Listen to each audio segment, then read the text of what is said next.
The rose petals were still wet. I remember thinking that was strange. Qin Fei had always hated when the florist sprayed water on the arrangements. She said it made them look artificial. But tonight, on our engagement night, she had brought me 11 red roses herself. One for each month we had been together. She stood in the doorway of my apartment, still in her military uniform. Her lieutenant bars caught the hallway light. Behind her, the city stretched out like a circuit board, all those lights blinking in patterns I used to monitor from a command center she didn't know existed. "You're late," I said. I kept my voice light. "Dinner went cold an hour ago." Qin Fei didn't smile. She walked toward me slowly, the roses cradled in one arm. Her other hand rested on her service weapon.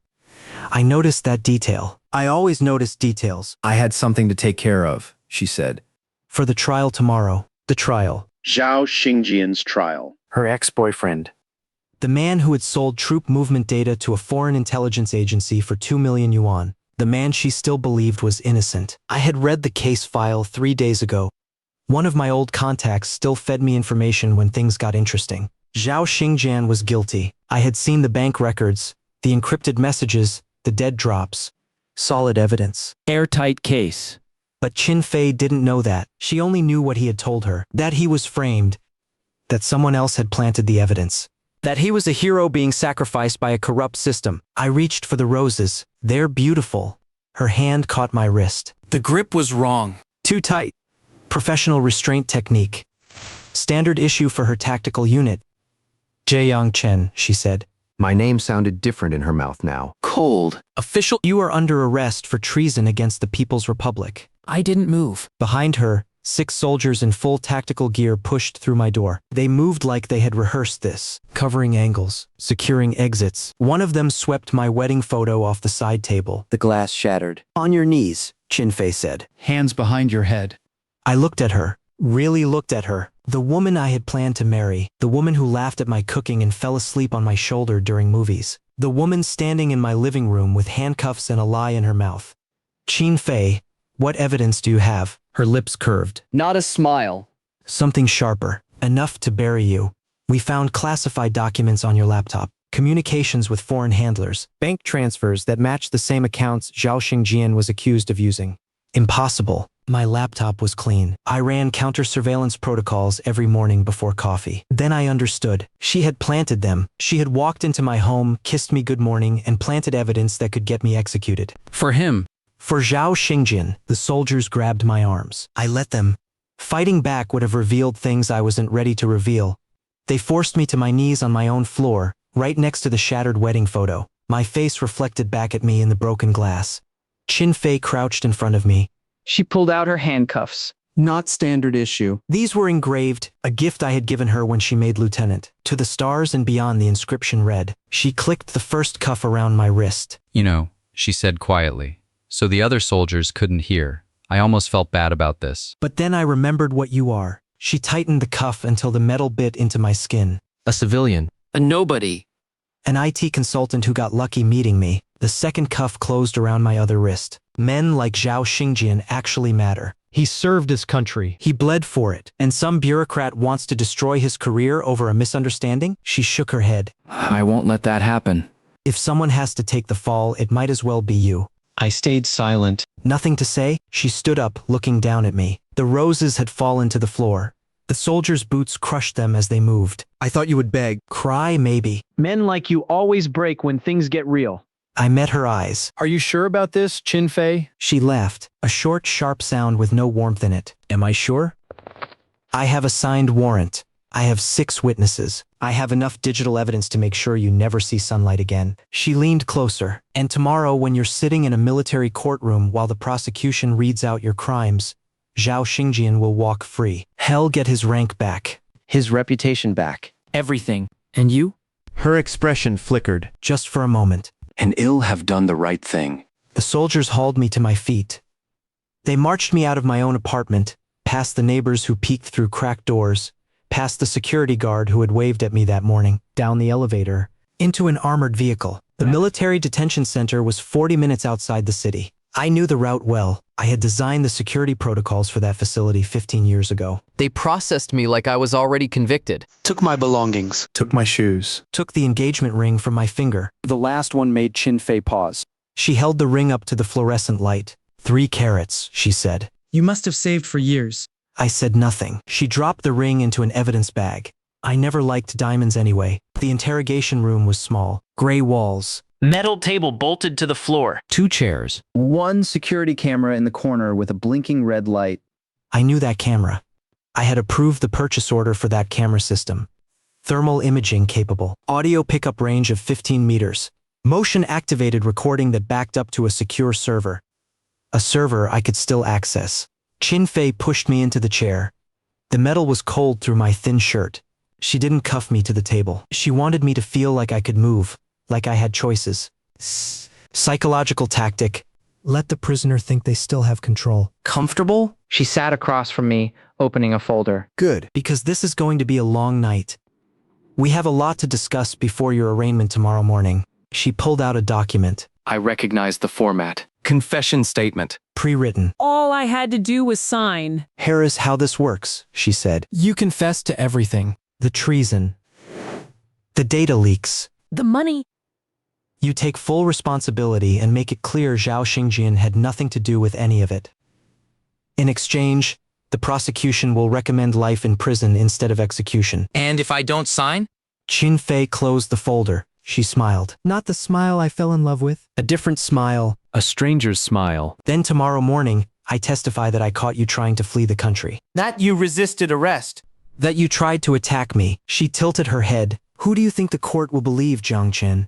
A decorated military officer? Or an IT consultant with no rank, no connections, and no one who will even notice you're gone? The camera blinked red. Recording everything, I looked at this woman I had loved. This woman who was throwing me away like garbage to save a traitor. This woman who had no idea that in 12 hours, she would walk into a courtroom and watch her entire world collapse. Sign the paper, Jiang Chen. I leaned back in the chair. I'll see you in court, Lieutenant.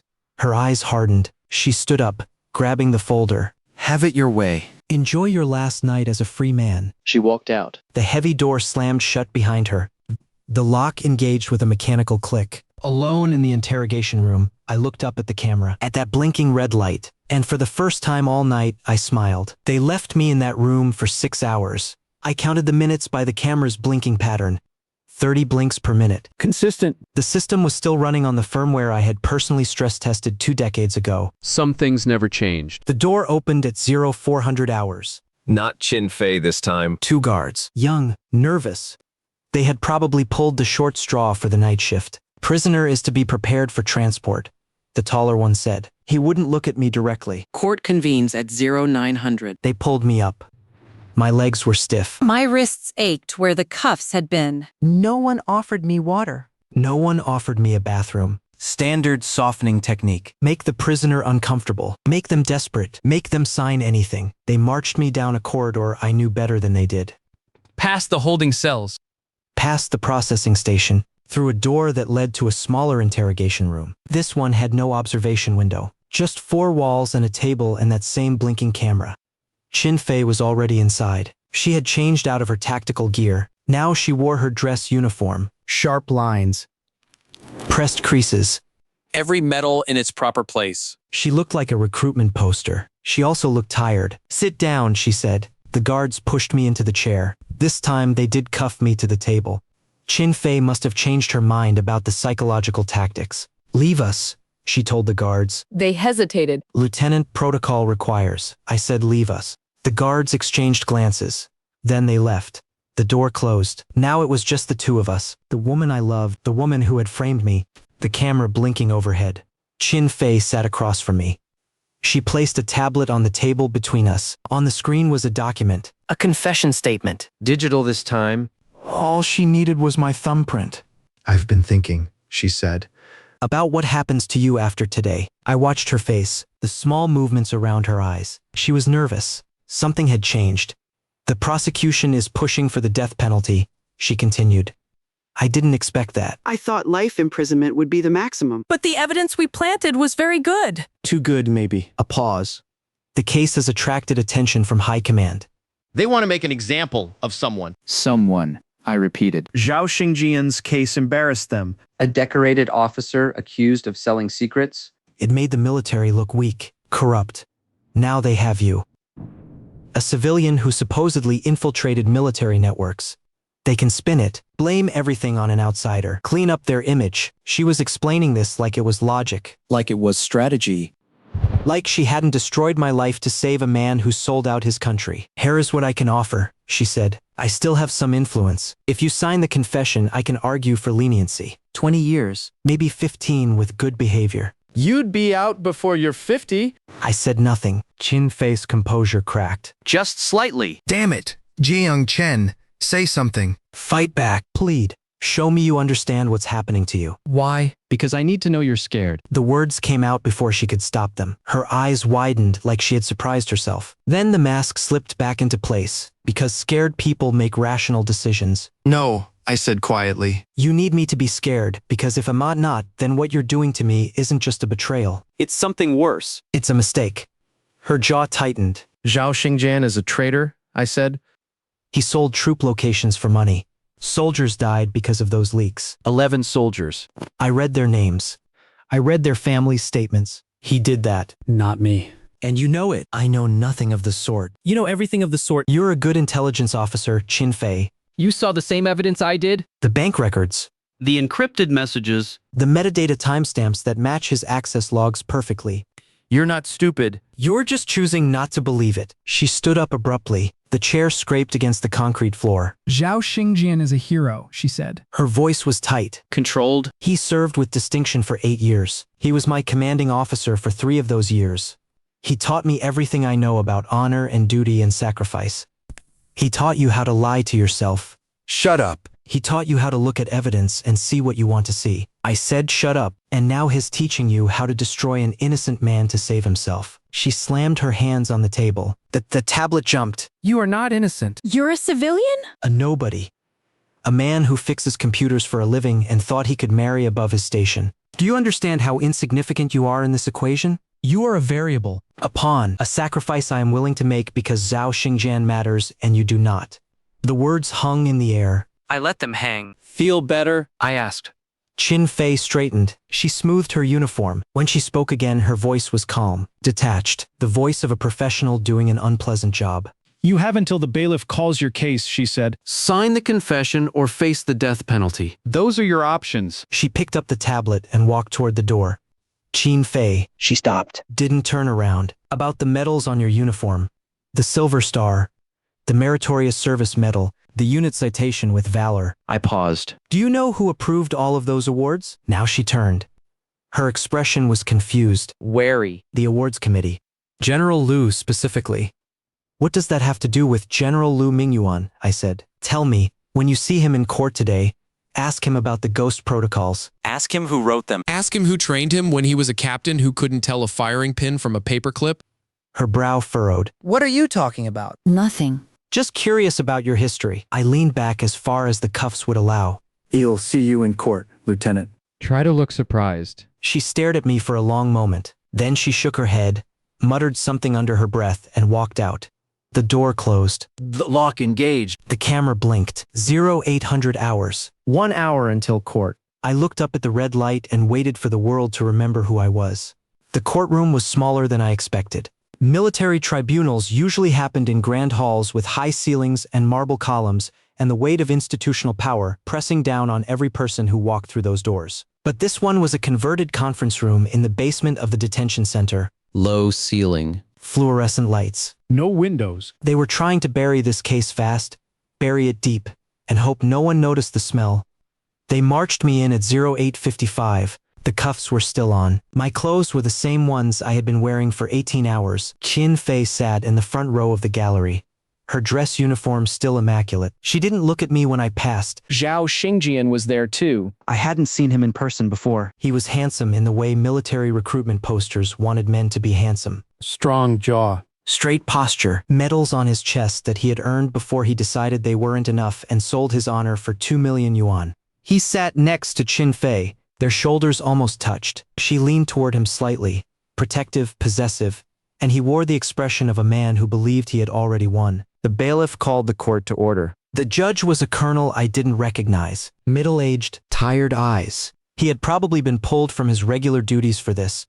Probably told it would be quick. A civilian traitor with airtight evidence. Open and shut. Be home by lunch. The prosecutor stood. She was a major with sharp features and sharper words. She read the charges with the practiced cadence of someone who had done this 100 times before. Treason. Espionage.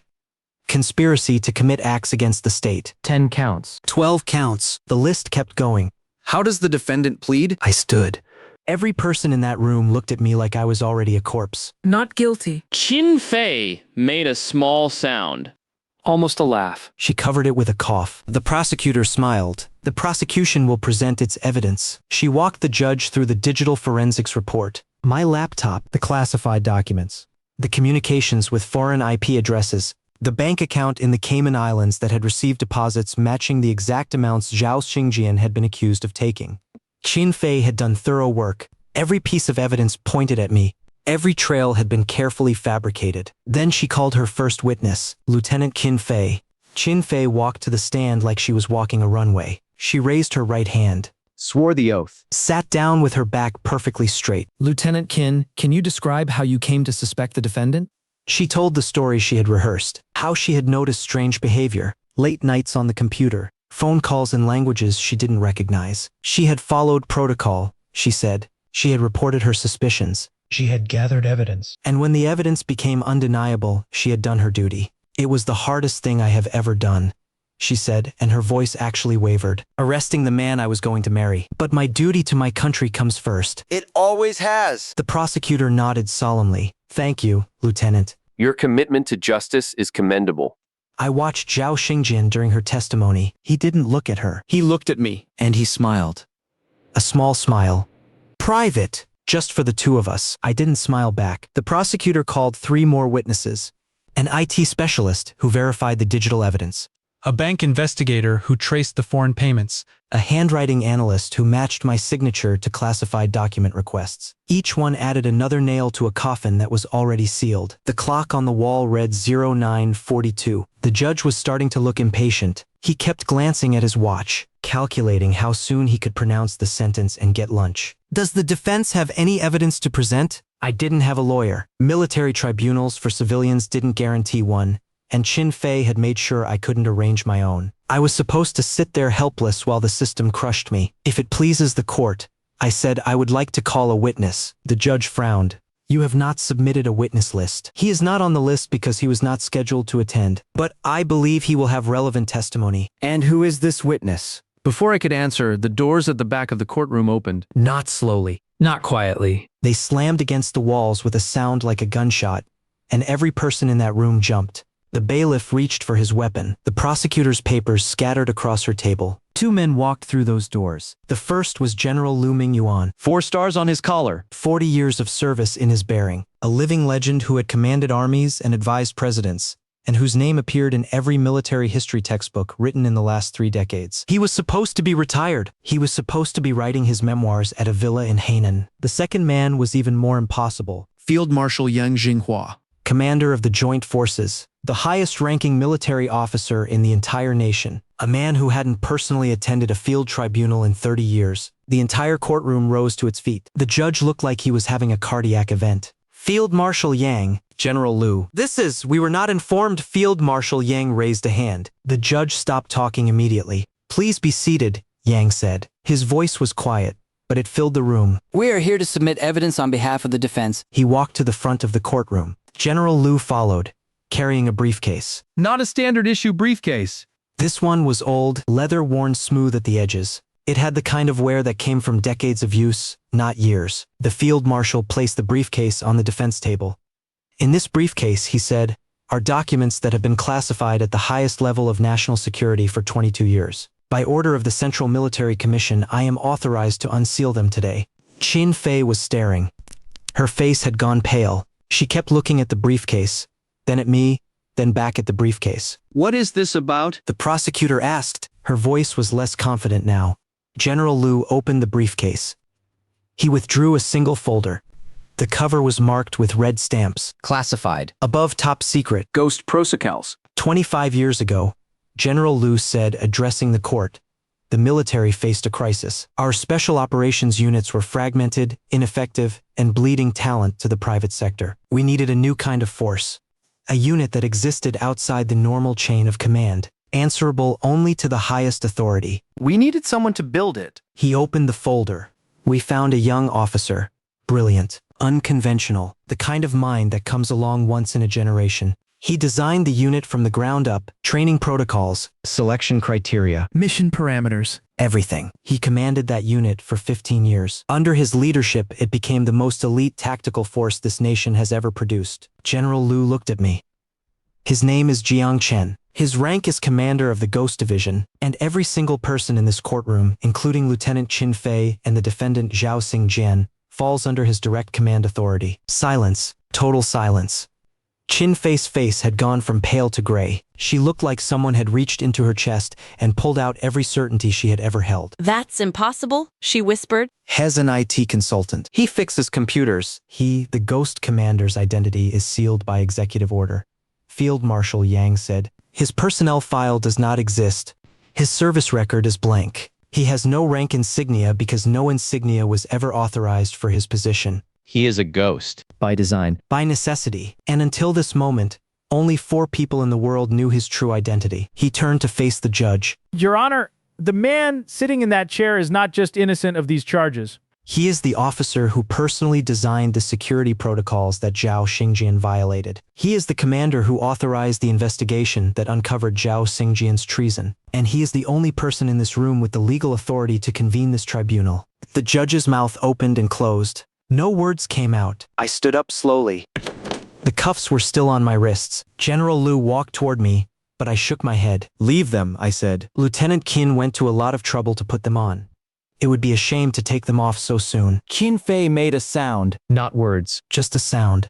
Something between a gasp and a sob. Zhao Xingjian's smile was gone. In its place was the expression of a man watching the ground open beneath his feet. The ghost protocols, I said, looking directly at Qin Fei, include a provision that I suspect the court will find relevant. Provision 17. In cases where a member of the Ghost Division is accused of a crime, the Ghost Commander has the authority to personally review all evidence, question all witnesses, and render final judgment, including the authority to amend charges, increase sentences, or revoke military status entirely. I turned to the judge. Your Honor, I'm not asking for dismissal of this case. I am informing this court that I am now assuming jurisdiction. These proceedings are no longer a civilian treason trial. They are an internal Ghost Division disciplinary hearing. The judge didn't argue. He couldn't. The law was clear, and Field Marshal Yang's presence made it clearer. Qin Fei stood up from the gallery. Her legs were shaking. Jiang Chen, she said. I didn't. You have to understand, Lieutenant Qin. My voice cut through hers like a blade. Sit down. You will have your chance to speak. When I call on you. Which I haven't.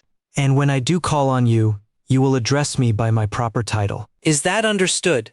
She sat down. The room was so quiet, I could hear the fluorescent lights buzzing overhead. Field Marshal Yang stepped back. General Liu moved to stand at my right shoulder. Both of them waited for my next word.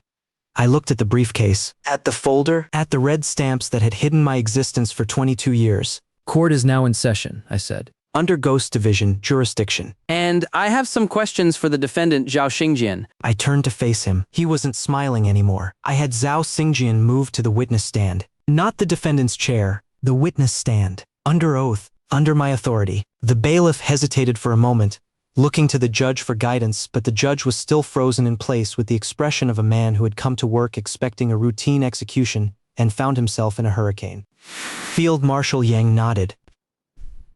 The bailiff moved. Zhao Xingjian walked to the stand like a man walking to his own funeral. His posture was still straight, but the confidence had drained out of him. The medals on his chest caught the light, and I thought about what those medals meant. Courage. Sacrifice. Service. He had earned them once. Before the money. Before the betrayal. Before he decided that 11 soldiers' lives were worth less than 2 million yuan. State your name and rank for the record, I said. He cleared his throat. Zhao Xingjian. First Lieutenant. Ghost Division, 7th Tactical Unit. Do you know who I am, Lieutenant Zhao? A pause. His eyes flicked to Qin Fei, then back to me. I was just informed. Commander of the Ghost Division. And do you know what authority I hold over you?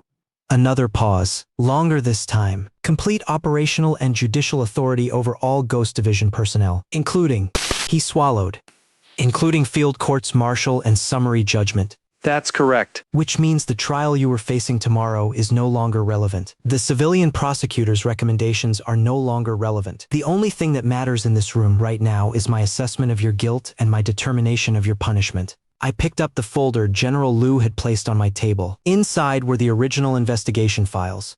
The ones Qin Fei had never seen. The ones that had led to Zhao Xingjian's arrest in the first place. Let's review the evidence, I said. Not the fabricated evidence Lieutenant Qin planted on my laptop. The actual evidence. The bank records from the Cayman Islands showing 5 deposits totaling 2.1 million yuan. The encrypted messages recovered from your personal device. The access logs showing you downloaded classified troop movement data 48 hours before those movements were compromised. I looked at him over the top of the folder. 11 soldiers died in the ambush that followed. 11. Their names are in this file. Their families' statements are in this file. Their children's ages, their parents' grief. Do you want me to read their names aloud, Lieutenant? So everyone in this courtroom knows exactly what you sold. Zhao Xingjian's composure cracked. Just slightly. A muscle in his jaw twitched. That evidence was fabricated, he said. I was framed! I've maintained my innocence from the beginning. You've maintained your lies from the beginning. There is a difference. I served this country for 8 years. I bled for it. I have medals. You have medals that were awarded based on falsified mission reports. I pulled another document from the folder. Operation Iron Gate. 3 years ago. Your after-action report claimed you neutralized a hostile intelligence cell operating in the southern province. You received a commendation for it. The Meritorious Service Medal, if I recall correctly. I slid the document across the table toward him. The actual intelligence reports tell a different story. The cell was already neutralized by another unit.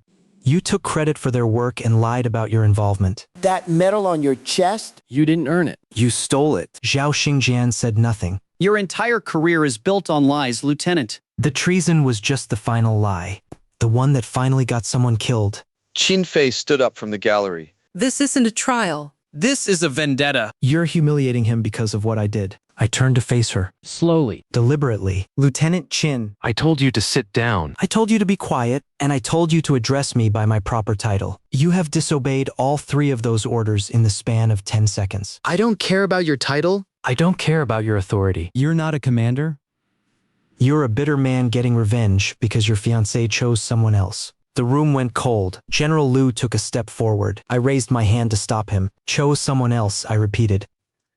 Is that what you think this is about? You think I'm angry because you preferred Zhao Xingjian to me? I walked toward the gallery. Each step echoed in the silent room. When I reached the railing that separated the court proper from the spectators, I stopped. Qin Fei was close enough that I could see the tremor in her hands. Let me tell you something about choices, Lieutenant. 3 years ago, a board of senior officers reviewed your application for the Ghost Division. Your test scores were excellent. Your physical performance was outstanding, but your psychological evaluation raised concerns. The evaluators noted a tendency toward emotional decision-making, a willingness to bend rules for personal attachments. They recommended rejection. Qin Fei's eyes widened. One officer overruled them. One officer saw potential in you that the evaluators missed. He argued that your loyalty properly directed could be an asset rather than a liability. He personally approved your admission to the Ghost Division. He approved your promotion to lieutenant. He approved every medal on that uniform you're wearing. I leaned closer. That officer was me. I have been your final evaluator, your commanding officer, and the invisible hand behind every significant moment of your career since the day you enlisted. You just never knew it. She stumbled backward. Her legs hit the bench and she sat down hard. You're lying? She whispered. I don't lie, Lieutenant. I leave that to you and your former commanding officer over there. I nodded toward Zhao Xingjian. And speaking of him, I want you to understand something else. The evidence you planted on my laptop, it was good work, thorough, convincing. If I had actually been a civilian, it would have destroyed me. I walked back to the defense table and picked up a tablet. But I'm not a civilian. And 3 days before you planted that evidence, I received a notification from the investigation team about your access to the case files. You looked at the bank records. You reviewed the witness statements. You saw everything. Including the evidence that proved Zhao Xingjian's guilt beyond any reasonable doubt. I turned the tablet around. On the screen was the access log. Date, time, duration. Her name, Qin Fei, listed as the reviewer. You knew he was guilty. You saw the proof with your own eyes. And you still chose to frame an innocent man to save him. Qin Fei's face crumpled. Not with guilt. Not yet. With the shock of being exposed? With the horror of watching her justifications collapse one by one. I thought the evidence against him was fabricated too. I thought someone was framing him just like I was framing you. I thought you thought he was a hero. You said that to me in the interrogation room. You told me that he mattered and I didn't? That sacrificing an IT consultant to save a decorated officer was a fair trade. Those were your exact words? She had no response. I put the tablet down. I turned back to Zhao Xingjian, who had been watching this exchange with the expression of a man who had just realized his only lifeline was made of sand. Lieutenant Zhao, I have one more question for you before I render judgment. He straightened, braced himself. Did you know what Qin Fei was planning? Did you ask her to frame me? Did you participate in the fabrication of evidence against me? He hesitated. I saw calculation in his eyes. Should he deny it? Should he protect her? Should he throw her under the wheels and try to save himself? She acted alone, he said finally. I had no knowledge of her actions. I was as surprised as anyone when the new evidence emerged. Qin Fei made a sound, small. Wounded, Jian, she said. His name. Just his name. But it carried the weight of everything she had sacrificed for him. He didn't look at her. I see, I said. So to be clear, Lieutenant Qin destroyed her career, betrayed her fiancé, and committed multiple felonies to save you. And your response is to deny all knowledge and let her take the fall alone? I am simply telling the truth. I nodded slowly. I turned to Field Marshal Yang. Field Marshal, I believe we have a recording that might clarify this matter. Yang reached into the briefcase and withdrew another tablet. The detention center's interrogation rooms are equipped with continuous audio-visual surveillance. All footage is automatically backed up to a secure server. He paused. The server that the Ghost Commander designed and still maintains access to. I took the tablet and placed it on the evidence table. The screen showed a familiar room. Gray walls, metal table, blinking red light in the corner. Let's watch the footage from last night, I said. Interrogation room 3, 0200 hours. I pressed play, and there was Qin Fei, on the screen, alone in the interrogation room. Her phone pressed to her ear. Jian, it's done. Hes locked up. The evidence is planted. The laptop is in evidence lockup. The bank records are doctored. Tomorrow morning, they'll arraign him, and by tomorrow afternoon, your case will be dismissed. I promise. A pause. She was listening to the other end. No, he didn't suspect anything. He was waiting for me with dinner. He actually thought I was coming home to celebrate our engagement. A laugh. Cold. Nothing like the laugh I remembered. Men are so stupid. You tell them you love them and they'll believe anything? Another pause. I know it's a risk, but you're worth it. You've always been worth it. When this is over, when you're free and he's convicted, we can finally be together, the way we should have been from the beginning. She hung up. The recording continued for another minute. Qin Fei sat in the interrogation room, alone, checking her reflection in the black screen of her phone, smiling. The smile of a woman who believed she had just won everything. I stopped the playback. The courtroom was absolutely silent. Qin Fei had stopped breathing. Her face was white, completely white. All the blood had drained from her cheeks. As you can see, I said, the evidence of conspiracy is quite clear. Both Lieutenant Qin and Lieutenant Zhao participated in the fabrication of evidence. Both are guilty of obstruction of justice. Both are guilty of attempted framing of a superior officer. I looked at Zhao Xingjian. And Lieutenant Zhao is also guilty of the original treason charges. The ones Qin Fei tried to transfer to me. I closed the folder. Under Ghost Protocol 17, I am authorized to issue summary judgment. So here's my judgment. I turn to Qin Fei, Lieutenant Qin Fei. Your military status is revoked effective immediately. Your rank. Your pension? Your medals. All of it. Gone. You will be dishonorably discharged and remanded to civilian prison to serve a sentence for conspiracy, obstruction, and attempted framing. Qin Fei's mouth opened. No sound came out. I turned to Zhao Xingjian. Lieutenant Zhao Xingjian. Your original sentence of 10 years for treason is vacated. In its place, I am imposing a sentence of life imprisonment without possibility of parole. You will die in a military prison, and every day you spend there, I want you to remember the 11 soldiers whose names are in this file. The 11 soldiers whose children will grow up without parents, whose parents will grow old without children. That is your legacy. Not the medals you stole. Not the lies you told. That. I closed the folder. This court is adjourned. I walked toward the back of the courtroom. As I passed the gallery, Qin Fei lunged forward. The bailiff grabbed her arms, held her back. Jiang Chen, she said. Her voice cracked. The ring. You gave me the engagement ring. We were going to get married. You loved me. You said you loved me? I stopped walking. I didn't turn around. Did I? And I kept walking.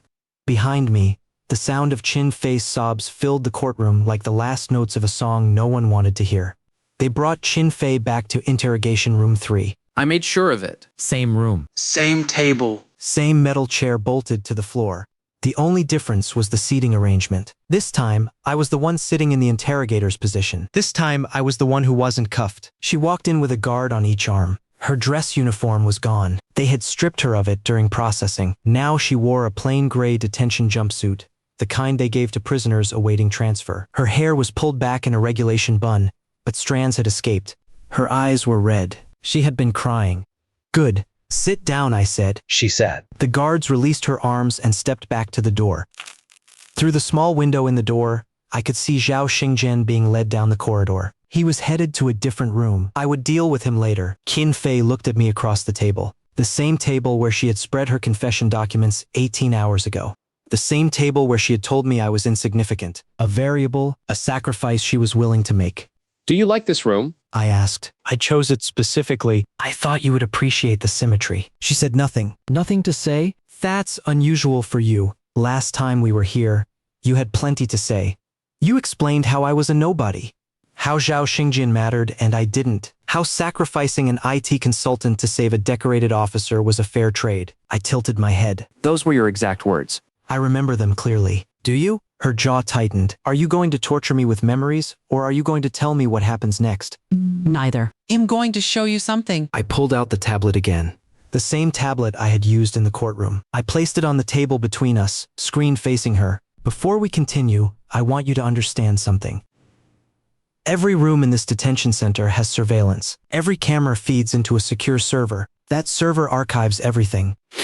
Every word. Every gesture. Every private moment that people think no one is watching. I tap the screen. But the interrogation rooms have additional coverage. Multiple angles. Enhanced audio. Thermal imaging. I designed the system myself, so I know its capabilities quite well. For example, I know that interrogation room 3 has 7 cameras. Not just the obvious one in the corner. I pointed at the ceiling. Then at the light fixture. Then at the base of the table. 2 in the ceiling panels. 1 in the fluorescent light housing. 1 in the table leg. 1 in the door handle. 1 in the chair you're sitting on. And the obvious one in the corner that everyone notices. Qin Fei's eyes moved to each location as I pointed them out. Her face, already pale, went a shade whiter. The obvious camera is a decoy, I continued. It blinks a red light to make people aware of it. But the real surveillance comes from the hidden units. They capture everything. Every whisper, every nervous twitch, every incriminating phone call made by a person who thinks she's alone. I pressed play. The screen showed this room. Interrogation room 3. The timestamp read 0147 on the morning of the tribunal. Qin Fei was sitting exactly where she was sitting now. Her uniform was still crisp. Her hair was still perfect. She had just finished processing my arrest paperwork. On the screen, she pulled out her phone, dialed a number. Jan. It's me. His voice came through the speaker, muffled but clear. Is it done? It's done. Hes in holding. The evidence has been logged. The laptop is in the evidence locker. The bank records are attached to his file. By tomorrow afternoon, you'll be a free man. On the screen, Qin Fei smiled. It was a smile I had never seen before. Cold. Satisfied. The smile of a predator who had just made a kill. What about the ring? Zhao Xingjian asked. I have it in evidence. You'll get it back after the trial. 3 carats. We can sell it. Start our life somewhere else. The prosecutor is pushing for death penalty. Is that going to be a problem? A pause. On the screen, Qin Fei's smile flickered. Just for a moment, then it returned. No. It's not a problem. Hes just a civilian. No family. No connections. No one will miss him. If the death penalty makes the case cleaner, then that's what happens. She said it so casually. Like she was discussing the weather? Like my life was a minor inconvenience she was happy to dispose of. You're cold, Zhao Xingjian said, and he said it with admiration in his voice. I learned from the best. The call ended. On the screen, Qin Fei sat alone for another minute. She checked her reflection in the black mirror of her phone screen, fixed a strand of hair, smiled at herself. The recording stopped. I placed the tablet face down on the table. That was the short version, I said, the one I played in court. But there's more. A lot more. I pulled out a second tablet. This one covers the period between 0100 and 0130. Before that phone call. Want to know what you did during those 30 minutes? Qin Fei's hands were gripping the edge of the table.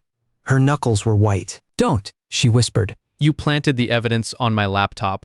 I watched you do it. You connected a USB drive? Copied classified files into my documents folder. Changed the metadata timestamps to make it look like I had accessed them weeks ago. You even paused to check your work. Very thorough. Very professional. I opened a third tablet. And this one covers the week before. You accessed the case files. You read the bank records.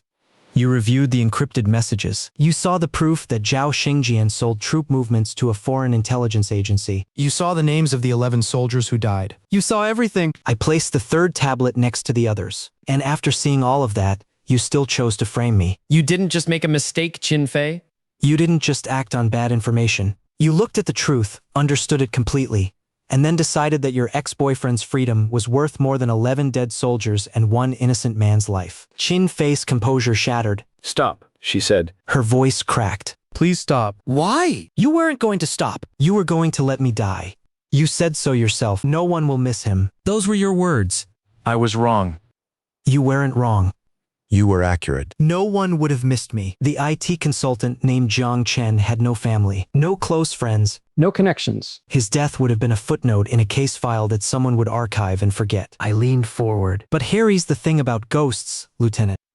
We don't die easily. And we don't forget. I stood up. Walked around the table. Stood behind her chair. She didn't turn around. Her shoulders were rigid. Her breathing was shallow. You asked me in court if I loved you. I didn't answer then. Ill answer now. I leaned down, close to her ear. I loved the woman I thought you were. The woman who laughed at my cooking. The woman who fell asleep on my shoulder during movies.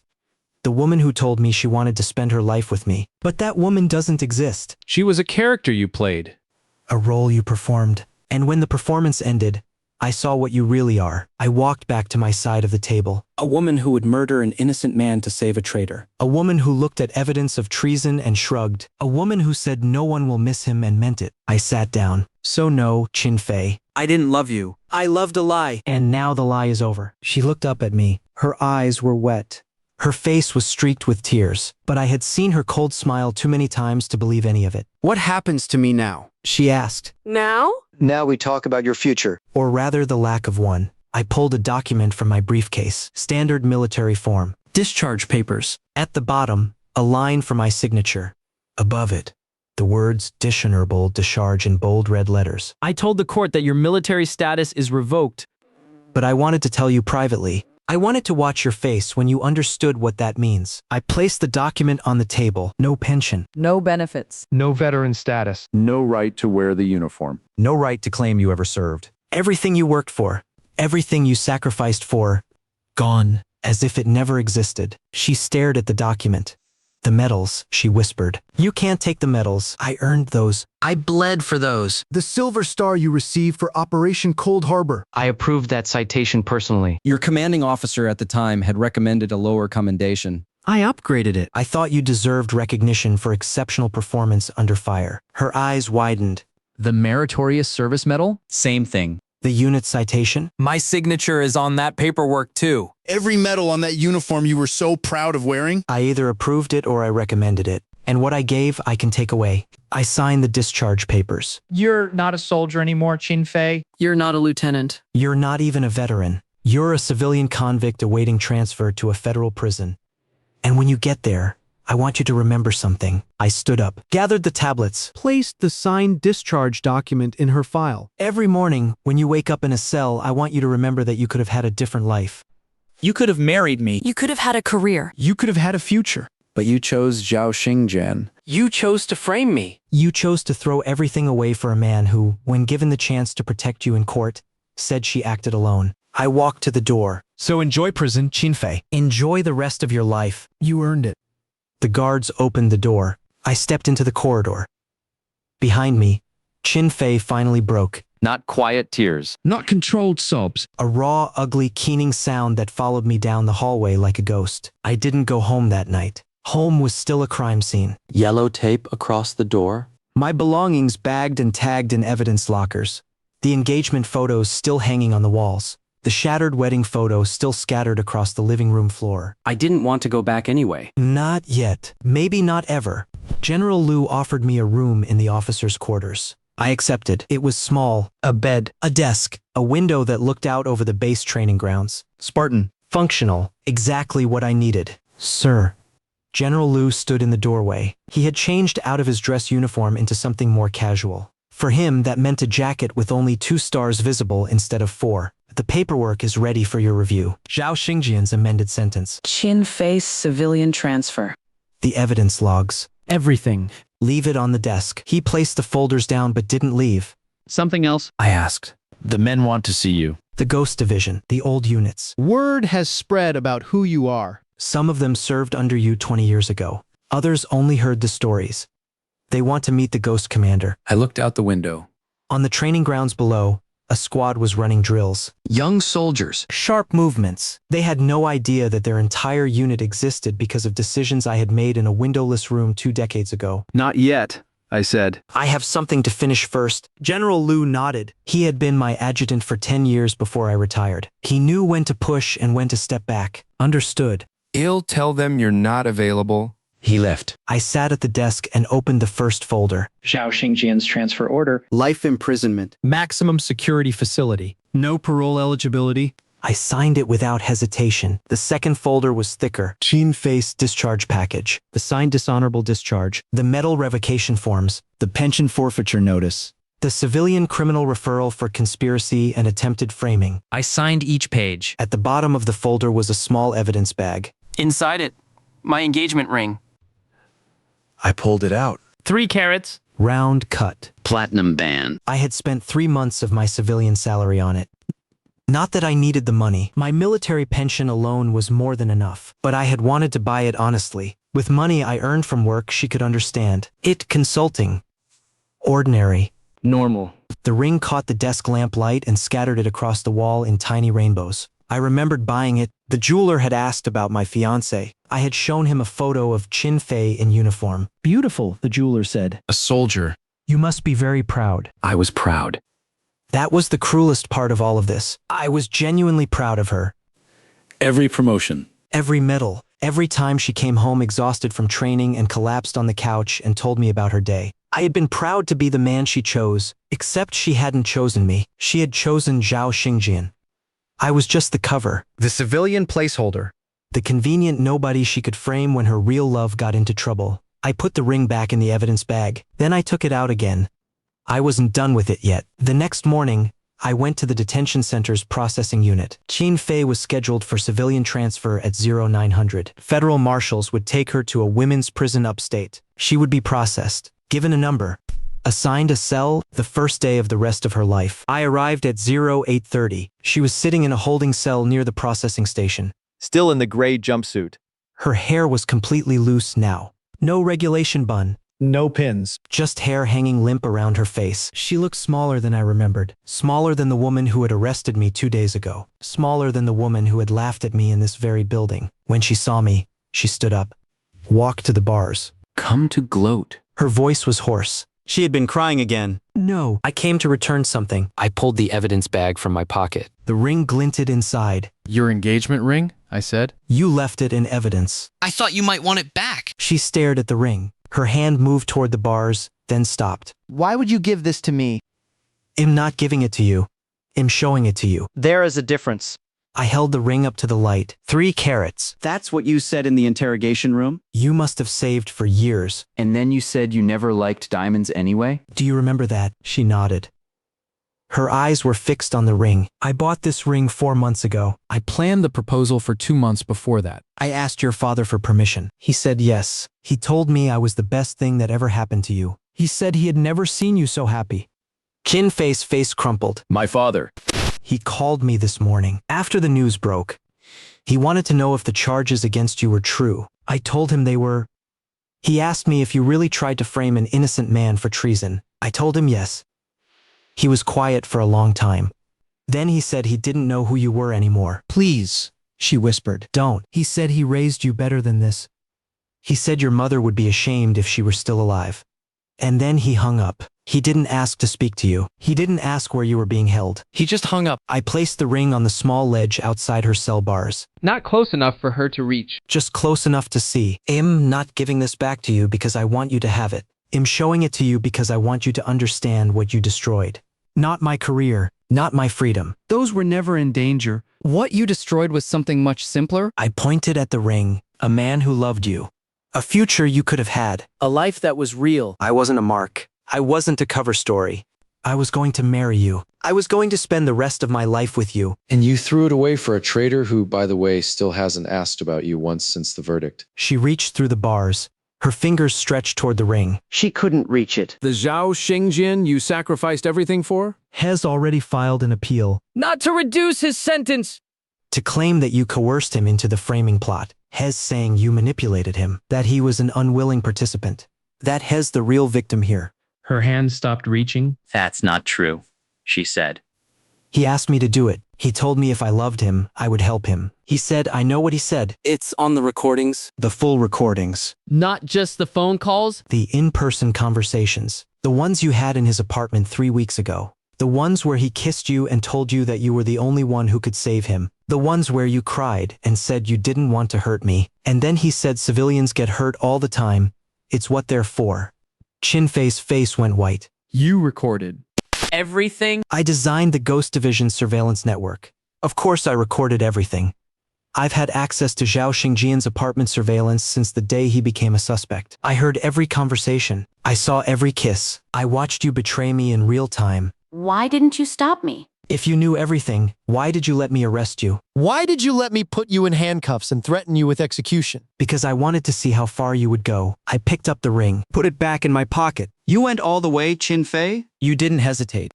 You didn't stop. You put me in handcuffs and told me I was a sacrifice you were willing to make? Those were your words. I heard them with my own ears. I stepped back from the cell.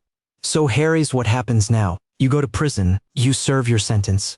And when you get out, if you get out, you'll be a convicted felon with no military record, no career, and no future. Zhao Xingjian will be in a maximum security cell for the rest of his life. Hell never see freedom. Hell never see you.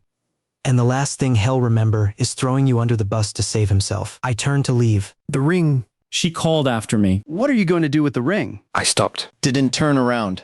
I'm going to sell it. The jeweler said I could get most of the money back. I'll donate it to a fund for the families of the 11 soldiers Zhao Xingjian killed. That seems appropriate, don't you think? She didn't answer. Goodbye, Qin Fei. I hope prison teaches you something, but I doubt it will. I walked out of the detention center. The morning sun was bright. The air was cold. Somewhere on the training grounds, soldiers were running drills. A new class. New recruits. They would never know how close their unit came to disaster. They would never know that their entire command structure existed, because one man had built it from nothing 22 years ago. I pulled out my phone. Called General Liu. Sir, schedule the meeting with the Ghost Division. Tomorrow. 0900. Understood, sir. They'll be honored. I hung up, looked at the sky. Somewhere upstate, a prison transport was preparing to receive a new inmate. Somewhere in a maximum security facility, Zhao Xingjian was learning what forever really meant. And somewhere in my pocket, a diamond ring sat waiting to become something better than a lie. Zhao Xingjian was being held in a different wing of the detention center.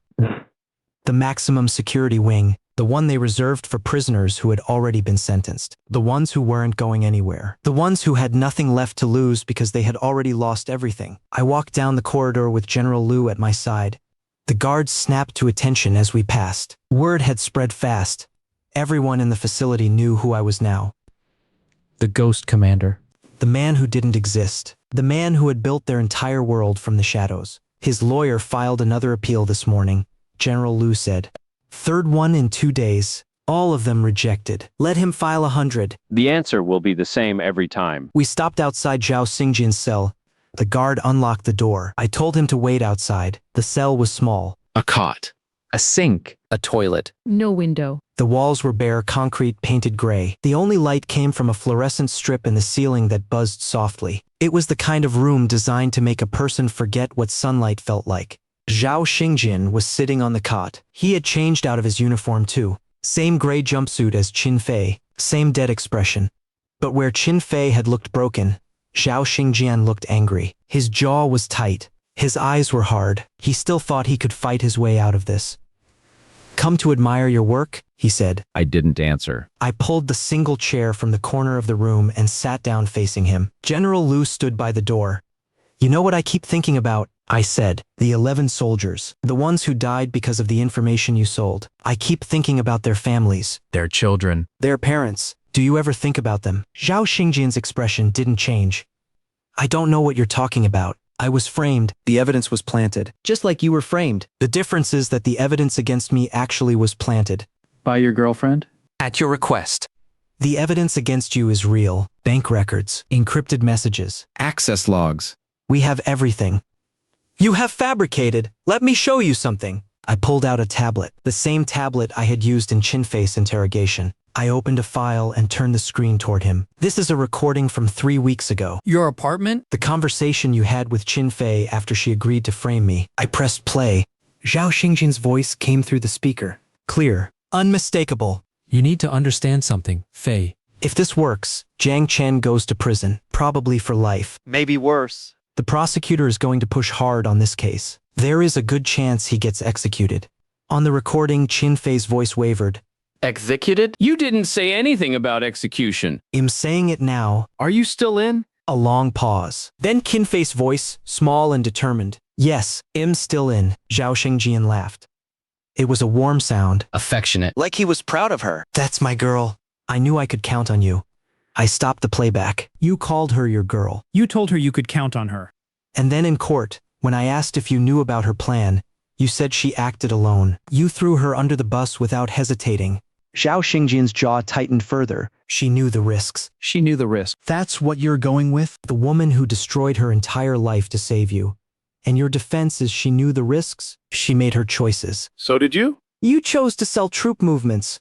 You chose to betray your country? You chose to manipulate a woman who loved you into committing multiple felonies. And now you're choosing to sit in that cot and pretend you're the victim." I stood up. Walked to the wall, traced a finger along the concrete. "You were a good officer once. I read your file. Your first 3 years in the Ghost Division were exemplary. High marks in every evaluation. Recommended for early promotion. Your commanding officer at the time called you one of the most promising young officers he had ever seen." Zhao Xingjian said nothing. Then something changed. Year 4. You started taking shortcuts, falsifying reports, claiming credit for operations you didn't lead. The commendation for Operation Iron Gate. The one you stole from another unit. That was the beginning of the end. I earned that commendation. You stole it, just like you stole the medal. Just like you stole 2 million yuan from a foreign intelligence agency. Just like you tried to steal my life to save your own. I turned back to face him. "But here's what I really came to tell you. Your appeal has been denied. All of them. The case is closed. The sentence is final. Life imprisonment without possibility of parole. You will spend the rest of your natural life in a cell, just like this one." I walked toward the door. Wait. Zhao Xingjian stood up. For the first time, the anger cracked. Something else showed through. Fear.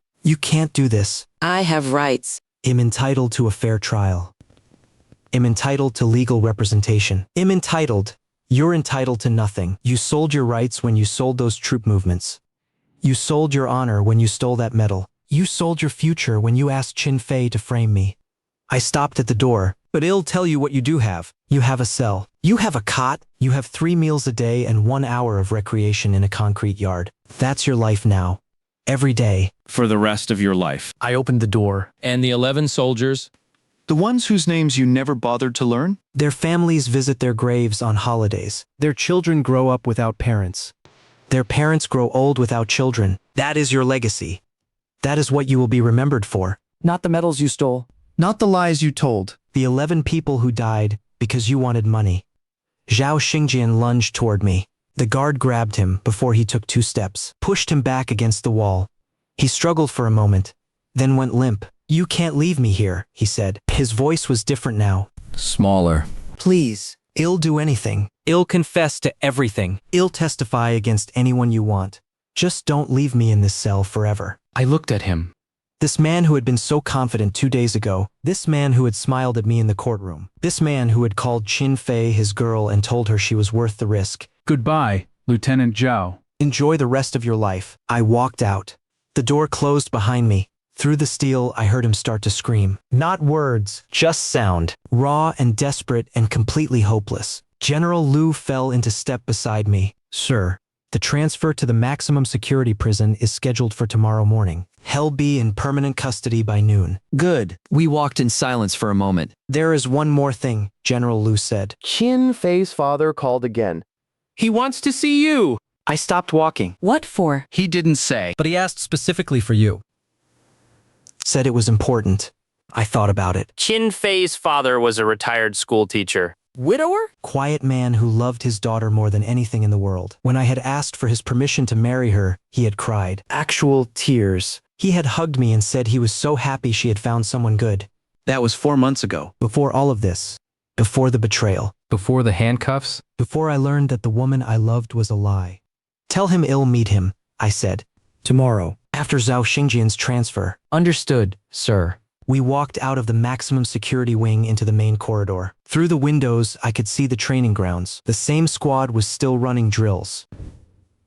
The same sharp movements. The same young soldiers who had no idea what had almost happened to their unit. What about the division? General Liu asked. The men are still asking to see you. I know. Tomorrow, after the meeting with Qin Fei's father. And after that, I looked at the training grounds. At the soldiers. At the future. After that, we rebuild. The Ghost Division has been without direct command for too long. There are protocols that need updating, training standards that need revising. A lot of work. General Liu nodded. The men will be relieved to hear that. Some of them were worried you would disappear again. Go back to being an IT consultant. I almost smiled. Almost. I think the IT consultant is retired. Permanently. We walked toward the exit. Behind us, somewhere in the maximum security wing, Zhao Xingjian was still screaming. The sound faded as we moved farther away, until it was just another noise in a building full of noises. At the exit, General Liu saluted. I returned it. A habit from 22 years ago that my body still remembered. See you tomorrow, sir. Tomorrow, I stepped outside. The sun was high now. The cold morning had warmed into a decent afternoon. On the training grounds, the squad had finished their drills and were gathered around their instructor for a debriefing. I watched them for a long time. Young, dedicated, full of belief in the mission, full of trust in their commanders. They reminded me of myself 25 years ago. Before the Ghost Division, before the classified files, before I learned how heavy command could be. One of them noticed me watching. He nudged the soldier next to him, pointed. Soon the whole squad was looking in my direction. They didn't know who I was. Not exactly. But they had heard the rumors. The Ghost Commander?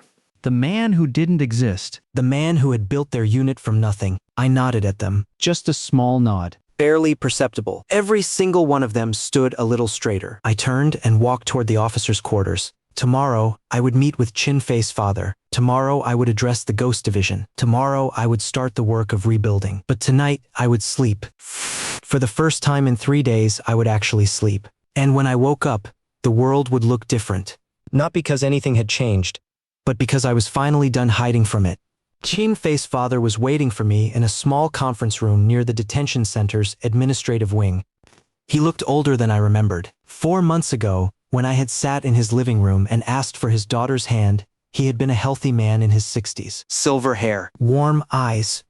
The kind of face that made you think of grandfathers and holiday dinners and wisdom earned over decades. Now he looked like a man who had aged 10 years in 3 days. His eyes were red, his hands trembled slightly on the table. He had brought a small bag with him. Personal effects, probably. Things he wanted to give to Qin Fei before she was transferred. Mr. Qin. I sat down across from him. Thank you for coming. Thank you for agreeing to see me. His voice was hoarse. After everything she did to you, I wasn't sure you would. I almost didn't. He nodded, looked down at his hands. I've been trying to understand it. 3 days of thinking. 3 days of going over every conversation I ever had with her. Every moment, trying to figure out where I went wrong. You didn't go wrong. She made her own choices. That's what my wife would have said. She always believed people were responsible for their own actions. No excuses, no blaming the parents or the circumstances or the system. He paused. She died when Qin Fei was 15. Cancer. Maybe that's when things started going wrong. I was so consumed with grief that I didn't notice my daughter was drifting away. I said nothing. There was nothing to say. I brought something. He reached into the bag and pulled out a photograph. Old, faded at the edges, a woman in a military uniform holding a baby. Qin Fei's mother. She served for 12 years. Logistics Corps. Nothing glamorous, but she was proud of it. Qin Fei joined because of her. Wanted to honor her memory. He placed the photograph on the table. When Qin Fei was accepted into the Ghost Division, she called me. She was so happy. She said it was the most elite unit in the entire military. She said only the best of the best got. She said her mother would have been proud. He looked at me, and now you've taken it all away. The rank, the medals, the status, everything she worked for, everything her mother would have been proud of. Is that why you wanted to see me? To ask me to reverse the discharge? No. He shook his head.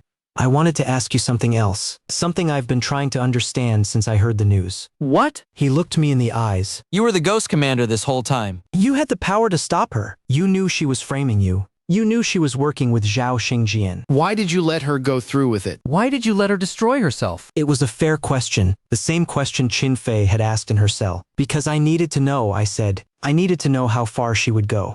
If she had stopped at any point. If she had shown any hesitation. Any remorse?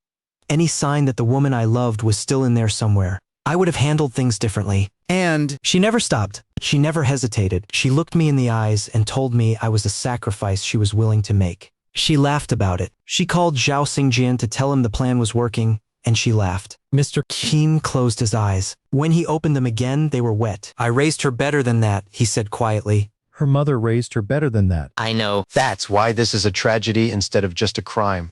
We sat in silence for a moment. The photograph of Qin Fei's mother sat on the table between us. The woman in the uniform, the woman whose memory had inspired her daughter to serve. Can I see her? Mr. Qin asked. Before they transfer her? Yes. I'll arrange it. Thank you. I stood up. Mr. Qin, I want you to know something. What happened to your daughter was her choice.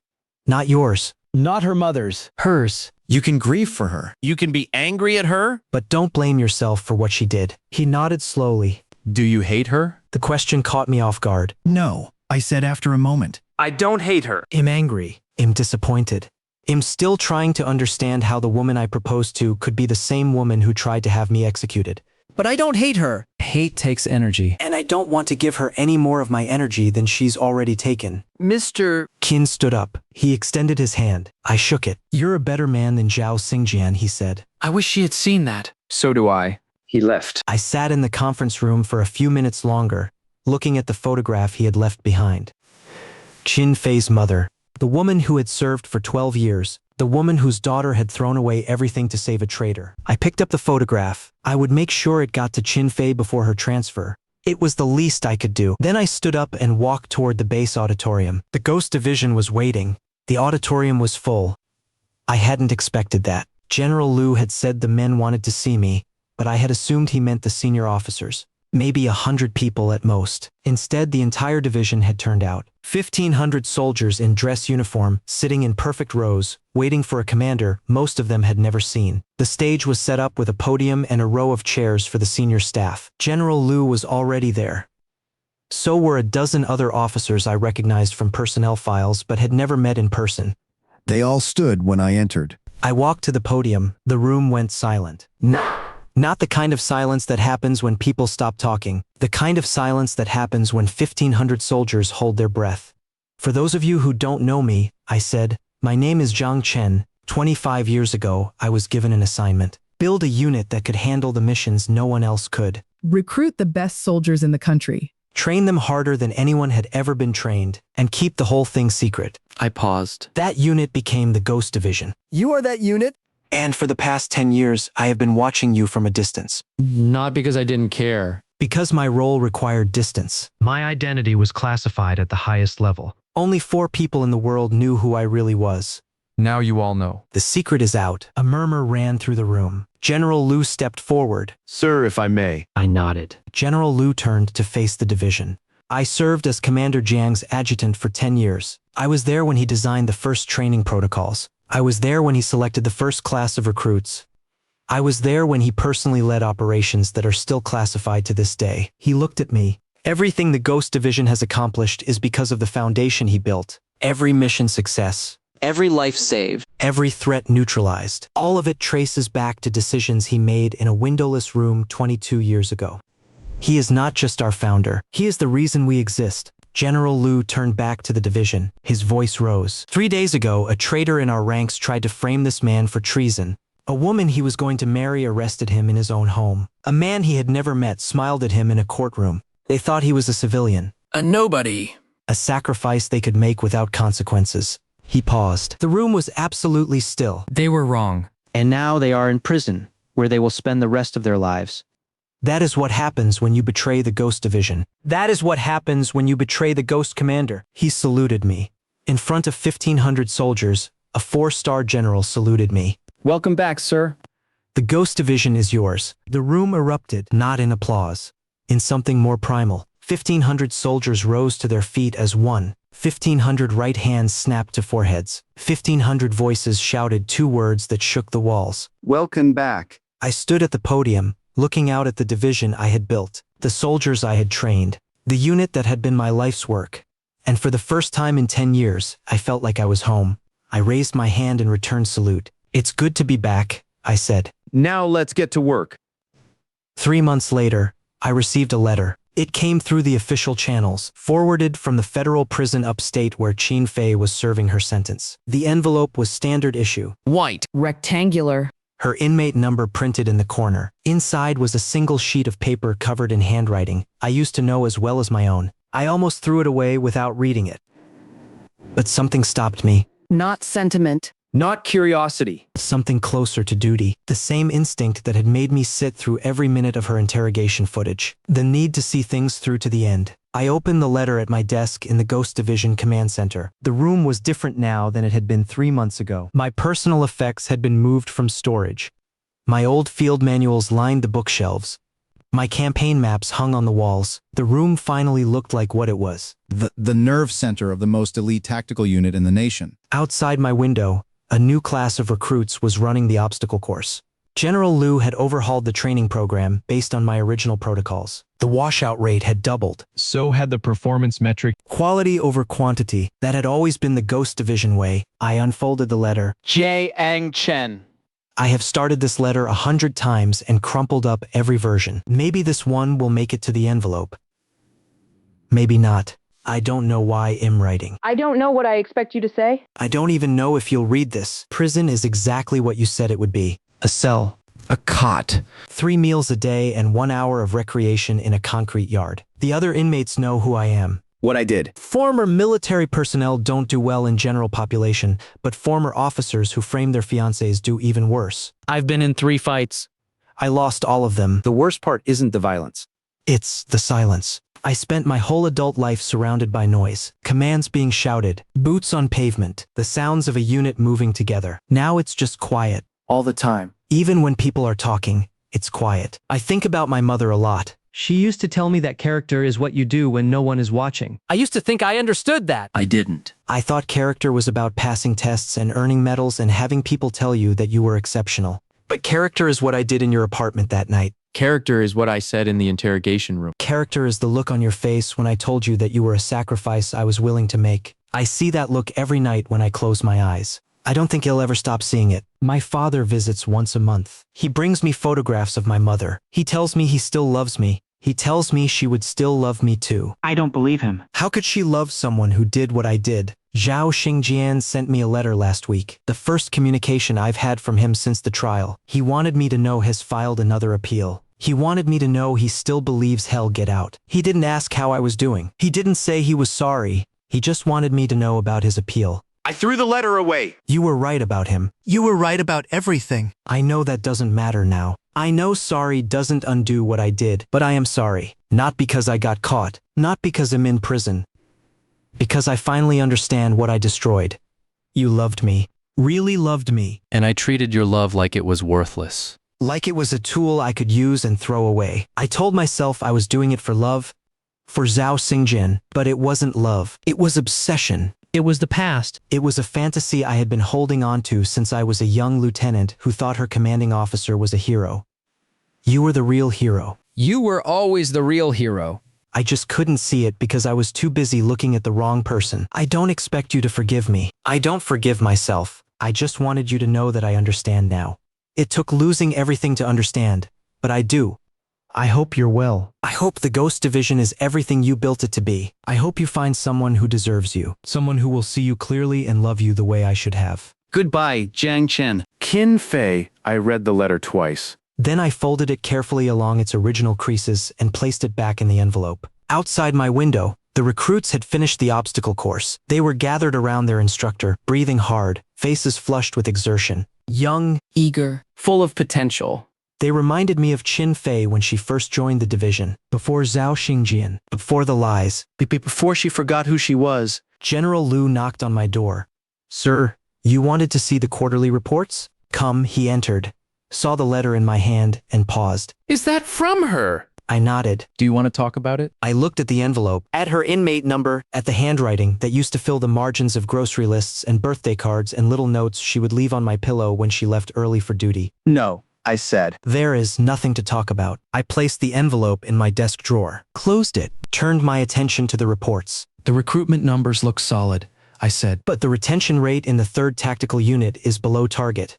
What's happening there? General Liu didn't miss a beat. He had been my adjutant long enough to know when a subject was closed. Command climate issues. The new unit commander is excellent at tactics but terrible at personnel management. We're losing good soldiers because they don't feel supported. Then replace the commander. Not as punishment, as recalibration. Find someone who can balance tactical excellence with leadership skills. Understood, sir. I have a candidate in mind. Good. Next item. We worked through the rest of the reports. Budget allocations. Equipment upgrades. Mission debriefs from the field units. The machinery of command was endless and detailed and exactly what I needed. Every decision I made affected lives. Every signature I wrote carried weight. This was what I had built. This was what I had come back to. When General Liu left, I sat alone in my office for a long time. The sun went down outside my window. The training grounds emptied. The base settled into its nighttime rhythm. I thought about Qin Fei's letter. About her mother's words. Character is what you do when no one is watching. When no one was watching, Qin Fei had planted evidence on my laptop. When no one was watching, she had called Zhao Xingjian and laughed about my upcoming execution. When no one was watching, she had revealed exactly who she really was. But when no one was watching, I had also made choices. I had chosen to let her arrest me. I had chosen to sit in that interrogation room and listen to her threats. I had chosen to wait until the courtroom to reveal the truth. Not because I wanted revenge. Because I wanted the truth to be public. Irreversible. Impossible to bury. Was that character? Or was that just a different kind of cruelty? I didn't know. Maybe I would never know. But I did know one thing. The woman who wrote that letter was not the same woman who had arrested me. Prison had already started to change her. Not because prison was redemptive, because for the first time in years, she was seeing herself clearly. No uniforms. No medals. No Zhao Xingjian to project her fantasies onto. Just her own reflection in a cell wall. I opened the drawer, took out the letter. Read it one more time.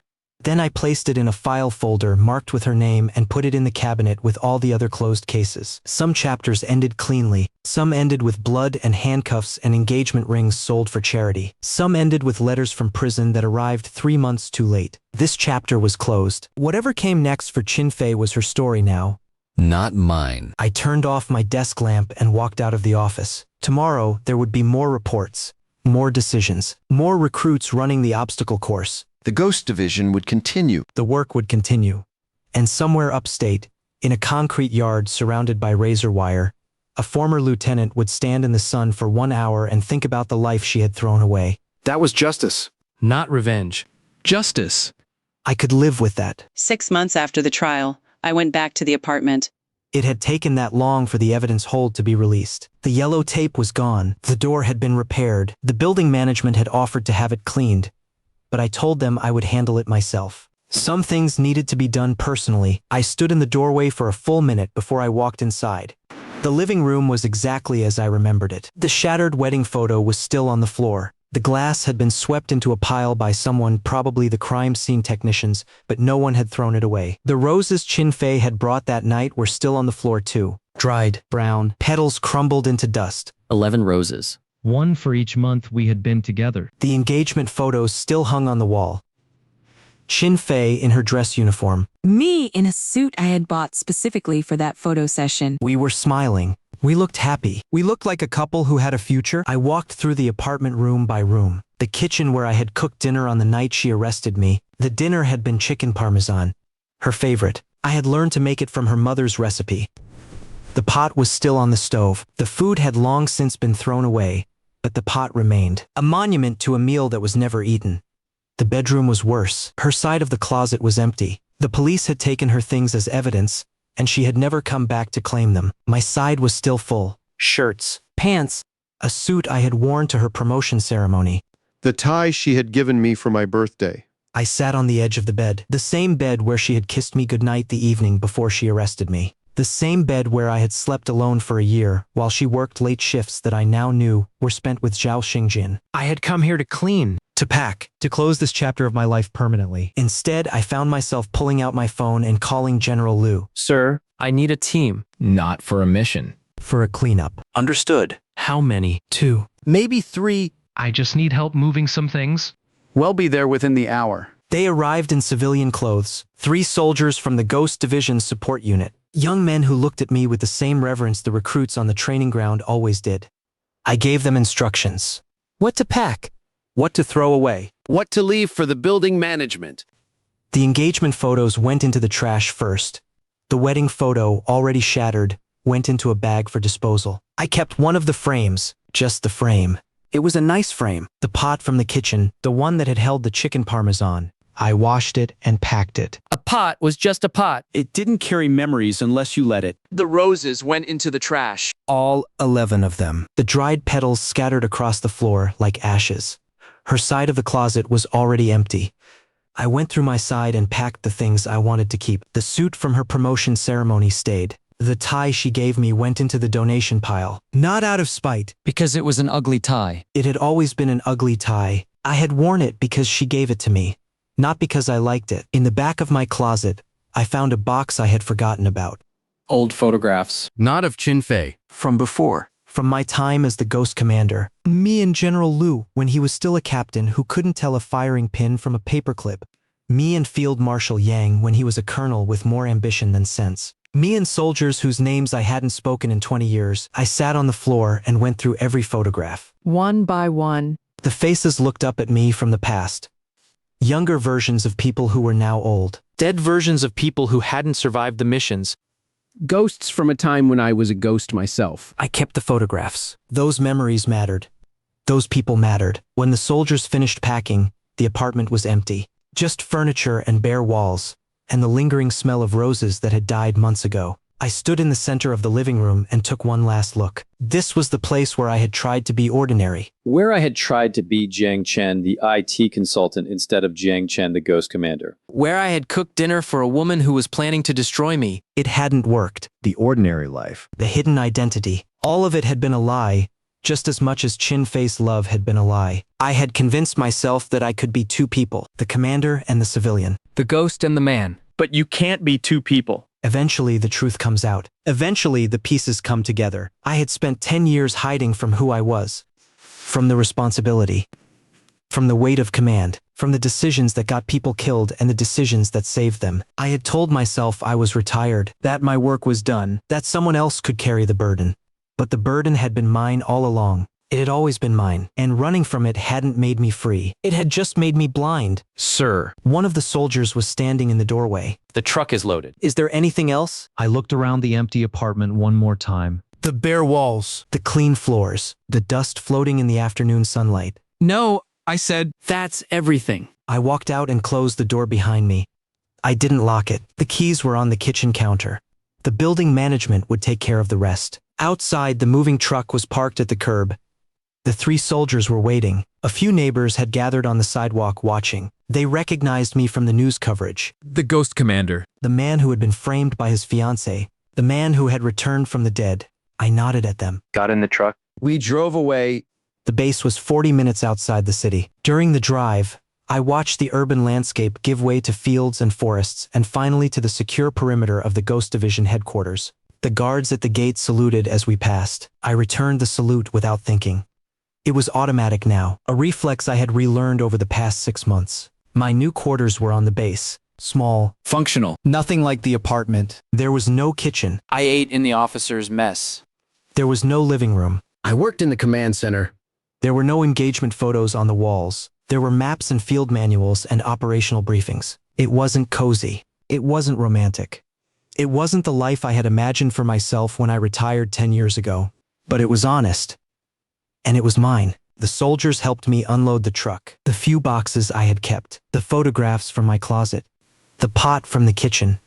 The frame without the wedding photo. General Liu met me at the entrance to the quarters. "How did it go?" he asked. "It went. The apartment is empty. The chapter is closed. Any regrets?" I thought about the question. 6 months ago, I would have said yes. Yes, I regretted trusting her. Yes, I regretted not seeing the truth sooner. Yes, I regretted letting her destroy what we had. But now? No, I said. Not anymore. What happened happened. She made her choices. I made mine. We both have to live with them. General Liu nodded. The division is gathering in the auditorium. The quarterly address. They're expecting you. I know. Give me 10 minutes. He left. I went into my quarters and unpacked the box of old photographs, placed them on my new desk.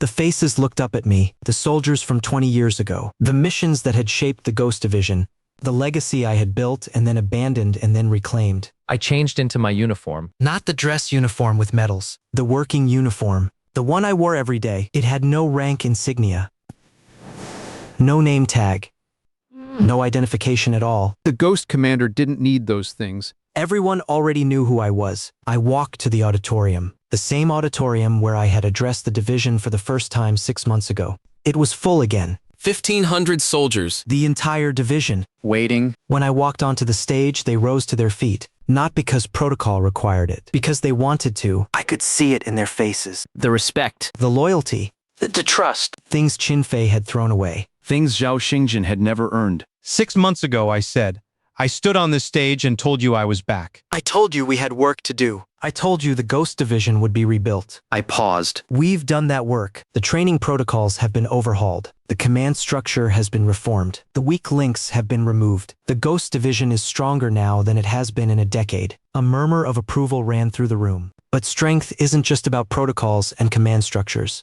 It's about people. It's about the choices we make when no one is watching. It's about the character we build in ourselves and the trust we earn from each other. I looked out at the faces. Young soldiers, veterans, officers who had served under me 20 years ago. Recruits who had joined 3 months ago? I learned something about character recently. A long time ago, someone told me that character is what you do when no one is watching. I thought I understood that. I didn't. Not really. I thought character was about passing tests and earning medals and having people tell you that you were exceptional. I paused. The room was silent. But character isn't about what you do in public. It's about what you do in the dark, when no one will know. When no one will see. When the only person watching is yourself.